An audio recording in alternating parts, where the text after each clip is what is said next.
Hi everyone, I hope you had a good weekend. If you catch me on the replay, hope you're having a great day. My name is Carla LaChapelle of carlalachapelle.com. I'm a New York realtor based out here in Long Island.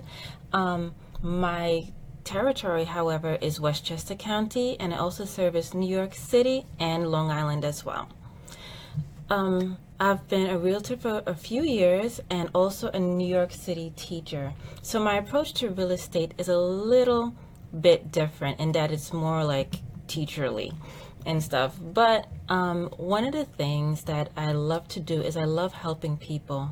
And I think a lot of times when I deal with first time home buyer clients, a lot of things I like to go over ahead of time. And I think that on here, on my Facebook page, it would be the perfect place that if you are thinking about buying a home, we can go through my first time home buyer brainstorming session. Okay, it's going to take place over a few sessions because there are quite a lot of questions and things like that that I go over. I think it just helps to fine-tune your search and to maximize your time when you actually do go out looking for homes. Okay, the real estate business, looking for homes, anything in real estate, it has its ups and downs. It's really crazy, like once you get into it. And the more you are prepared, is the higher likelihood you are to succeed in getting the home that you really want. Okay, so when you get into the market, I gotta like turn down my phone, right? The things happen on live. You know, what can you do? It's all right though. Okay, so anyway, let's get started. I'm only gonna cover 3 things for each session. So grab your pen, grab your paper, like my friend Nicole Walters would say if you scroll down a few posts. Like, I love her. And here we go. Take notes, notebook. I'm not sure like how many sessions that is just going to take up, but as long as you have your notebook and stuff, let's get started. All right, here we go. Yay! I told you I'm kind of like teacherly. So our first time home buyer brainstorm session, day 1. Okay, and we have our little slideshow here. So the first thing is realtors always ask, provide some details about yourself and the person with whom you're looking for a property. Sometimes when you're looking for a home with someone, you may think that you're on the same page, but actually you're on different pages. And it takes time to like sit down and really figure out what exactly you're looking for in a home, separately on different pieces of paper, and then come together and compare notes and then come up with a compromise. So what might some of those things look for? Okay, so the slide says the home buying process starts with mindset. Everyone involved in the process has to sit and discuss their needs and wants in a home. Step 1, before having this discussion, one should write down their hobbies, need of space, amenities, and amenity preference. So, hobbies. This is important because if one person loves to sew, they may need a craft room, or think about maybe a section in the living room that they can have for crafts, versus a person who loves to play an instrument, versus someone who loves to fish, like all kinds of things that each person wants to do, and think about where in the home they would have those things set up, okay, to see if that's practical. Next, are you a person that really needs your space? How much space would you need? Are you okay with sharing a small space with someone? Say if you get a little bit upset with them, are you okay with that? Or do you need to have a lot of distance within you and the other person or other people in the homes? Because some people, sometimes like myself, you need your quiet space a little bit away. So maybe you'll want like an extra library. For men, they might want a man cave. Women may want like a little bit hideaway, you know, not to be sexist or anything or whatever, but everyone might need their own space. The kids might need their own space, or maybe you want a big enough room in the background, in the backyard, sorry, that you may want to build something for like a little tree house for the kids, or you just like never know. So how much space would you and that person and other people that you're looking for a home with need? Next, the amenities. Okay, do you want to be near a school? Do you want to be near restaurants? Do you want to be near water? Do you would you rather be in by the country? You know, what things in your neighborhood would you want to be around? You know, do you like horseback riding? Do you want to be around there? Just take some time with these 3 columns, sit separately, and then list everything. If you're looking for a home by yourself, definitely list it down, because these will help determine the size, the location, and the features that you may want in a home. Okay, next. Provide some details about your job and other sources of income. This is extremely important. A lot of times people may not want to talk about what they do and other streams of income because they feel that that they've given enough information. But actually, the more information that you do give either a real estate professional, a mortgage company, or anyone that you are working with, actually the better, the more options open up for you. So what kind of options are we talking about? So in some jobs, they may have home buying programs.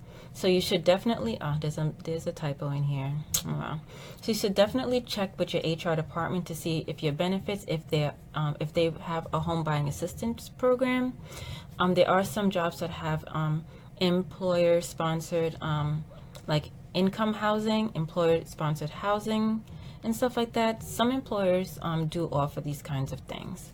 Next, you might want to check out your 401k. Most financial professionals don't really recommend that you're going into retirement. However, some people do use their 401k as savings for a down payment for a home, but definitely check with your financial professional before diving into this area. But just know that some 401k programs do allow for you to take some money out of there to go into the purchase of a home. Next, if you're buying the home with more than one person, say that either they're going to live there or they're not going to live there but are assisting you with the purchase of a home, sometimes there are other mortgage programs that open up for you in this particular case. So sit down with a pen, paper, list all of your streams of income, all of the possibilities that you can go to as far as getting some kind of down payment program and assistance, and list it and just flush out all of these ideas. So, and then once you do that, you can narrow it down based on your research, what is a plausible avenue. And as we go along into the home buyer session programs, we'll get into more of these things into detail. Okay. And our last point of today is that you have to think about if you currently own a home or are you renting. Okay. If you currently own a home, okay, and you're looking for another home, you have to think about what are the reasons that you are currently seeking a new home.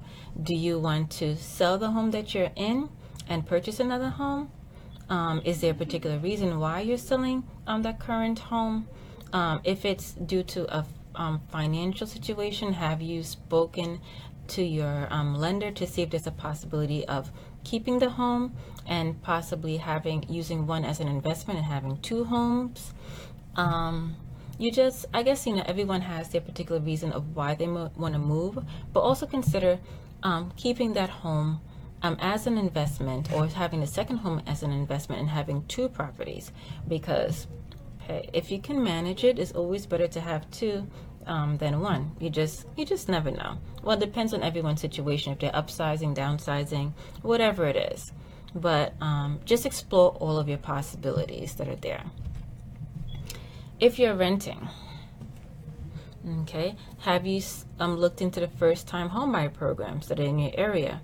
There's first-time homebuyer education programs, and these are mandatory in order for first-time homebuyer programs that assist with down payment to open up for you. So you should research, and we can go over at a later point where you would find these programs. Next, if you've owned your home fewer than 3 years prior to renting, so say something happened, you gave up your home, and now you're currently renting. Sometimes, depending on the space of time that you've owned a home versus how much time you're renting, you may qualify for a first-time home buyer program all over again. So it's important, in another session, to that will go over what defines a first-time home buyer, because there are 5 different definitions of a first-time home buyer, not definitions but characteristics that you may not have known of. So definitely write this down, and and if you have like rental history and just getting your references together. If you are in a rental program where you receive rental assistance, some places do offer a pathway to home ownership. We see this a lot in certain Section 8 programs and stuff, that if you meet certain qualifications, they will place you in a home buyer home ownership program, a pathway to home ownership. But you have to check with the program. But there are a lot of programs out there. You just have to find the correct one that matches you. All right. So far, what we have, well, that's it for today. And let's just go over the 3 things that we went over for session 1 of our first-time homebuyer brainstorm. We have 1. Write down the information about yourself and the persons you're looking for your property with, as far as hobbies, needing space, and amenities that you would like to have. Next, explore everything with your job and other sources of income, because you never know where you can receive additional assistance in purchasing a home. And if you're buying a home or currently renting, explore all of your options, whether you're going to keep the home, refinance and get another home, or or upsize or downsize. It really all depends. All right, so I appreciate you guys for watching. Let me just go back to the first thing. Okay, if you have any questions on this, on session 1, day 1 of our first time home buyer brainstorm, just leave it in the comments below, and I'll get to them and answer them in the comment section. I'll place them in the next session before we begin session 2. All right, have a great evening, and I'll talk to you soon. Bye.